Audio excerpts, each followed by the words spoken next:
Have we got another top 10 bolter in this year's draft?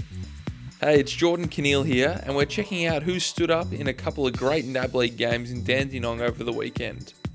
Gippsland Power captain Bailey Humphrey has a chance to crack into the top 10 after some really strong form. He's an inside midfielder who attacks packs, and he has plenty of evasive moves. The really exciting part of his game is when he gets forward. He's an excellent mark on the lead and overhead. The biggest issue for Humphrey at the moment is his accuracy. He kicked 1 goal and 4 behinds against the Rebels on Sunday, and that followed up his 4 goals and 5 behinds from the previous week, where he racked up 31 disposals in a massive win over the Northern Knights. Humphrey must have been incredibly sore after copping this nasty falcon though, which might explain his drop-off in the second half. Keep an eye out for him as we approach the NAB League finals. He's definitely a game changer and so exciting to watch. Rebels forward Aaron Cadman is someone we've talked about a heap this year, but he truly came out as a match winner against one of the strongest sides in the league.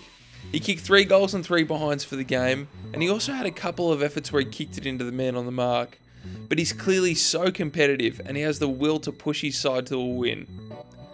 Take a look at some of these marks. Like honestly, how are you meant to stop that?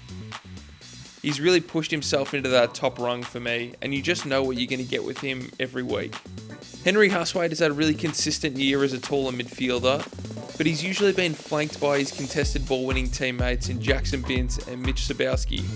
It was actually great to see what he could do as the main man against Bendigo. He read the taps really well on the day, and he was able to pull off a few perfect centre clearances.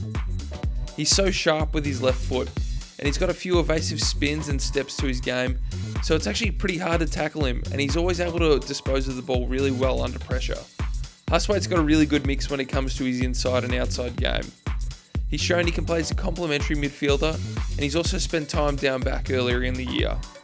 Harley Reid's the early favourite to be the number 1 pick next year, and even though his disposal was a little bit off against Dandenong, you can just see how he plays at a different intensity to everyone else. He played as a midfielder and occasionally went forward, despite dominating the championships down back. Reid is impossible to tackle. Watch him break through 4 or 5 attempts here. His fend-off is outstanding too. But for me, the best part of his day was when he gave away a free kick. He didn't drop his head at all. He chased hard for an attempted tackle and then laid a huge bump after that. And speaking of bumps, how about this one from Hugh Bond? Whew. Rebels key defender James Van Ness had a massive second half against Gippsland, taking a heap of intercept marks. His body positioning is excellent in one-on-ones, and he's got some good closing speed too. Van Ness had this incredible kick across the ground, but it was a little bit of a mixed bag when it came to his disposal along the day. In a draft that lacks key defenders, he's got a chance to really prove something as we get towards the finals. Alright, we'll do a few quick hitters now. Bottom major Malik Gordan played as a mid-forward for the Pioneers, and he's got some burst away from the contest. His kicking inside 50 was particularly good, and he's 1 touch below the knees, but he floated in and out of the game a little bit. He had a game a few weeks ago playing across half-back, and he's got a knack for somehow getting across for a spoil, even when you think he's not going to get there. I loved Max Knobel's ruck craft against the Rebels. We've seen what he can do at ground level and up forward, but it was really pleasing to see him drift back and really fill in the hole and fly for grabs. He's the son of Trent Knobel, and at 204 centimetres, he's one of the better ruck prospects in this year's group. Zane Duursma continued his brilliant run. The bottom major is actually yet to kick less than 2 goals in a game for the Gippsland Power this year, and he's a player that switches between the forward line and midfield. He's really 1 touch overhead, and he's got a massive leap on him. I love his set shot style, and with 29 goals and 18 behinds for this year, that's a massive result. Harvey Gallagher has been overlooked in the draft before, but he's got a heap of tricks for a smaller player. He was taking kickouts in the guts when the game was there to be won, and he even snuck forward for 3 goals. Watch this. He runs from half-back and waits for Dandenong to fall asleep before he streams into the 50 for an easy pass.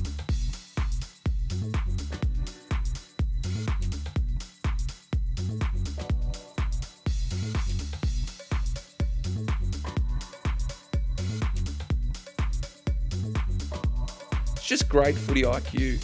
I loved his audacity to fly for this one. If only he pulls it down. Oh.